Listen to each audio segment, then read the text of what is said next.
ঘাড় ব্যথা, কাঁধ ব্যথা বা ঘাড়ের জন্য হাতের দিকে শিনশিন, ঝিনঝিন, অবশ অবশ দুর্বলতা, জ্বালা পোড়ার ব্যথা ইত্যাদি হয়ে থাকে। ঘাড় ব্যথা বা কাঁধ ব্যথা হওয়ার কারণ যদি আমরা উল্লেখ করি, অনেকগুলো বিষয় আমাদের সামনে আসবে।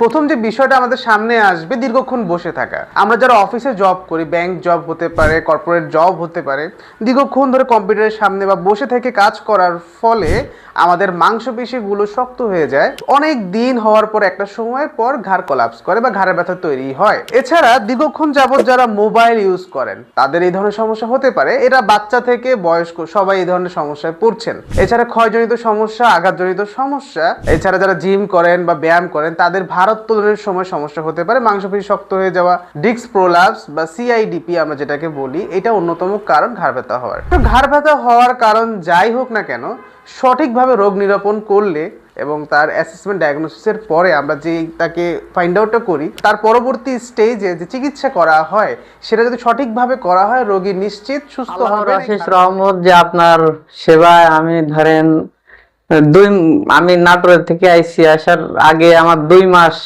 একইভাবে রাত দিন 24 ঘন্টা আমার ঘুম ছিল না, আর জ্বালা যন্ত্রণা, অতিরিক্ত জ্বালা যন্ত্রণা ছিল। অপারেশন করতে বলছিল, তারা ইমিডিয়েটলি অপারেশন করতে বলছিল। অতিরিক্ত জ্বালা যন্ত্রণা ছিল। আল্লাহর রহমতে আপনার সেবায় আমি একটু আপাতত আল্লাহর রহমতে সুস্থ।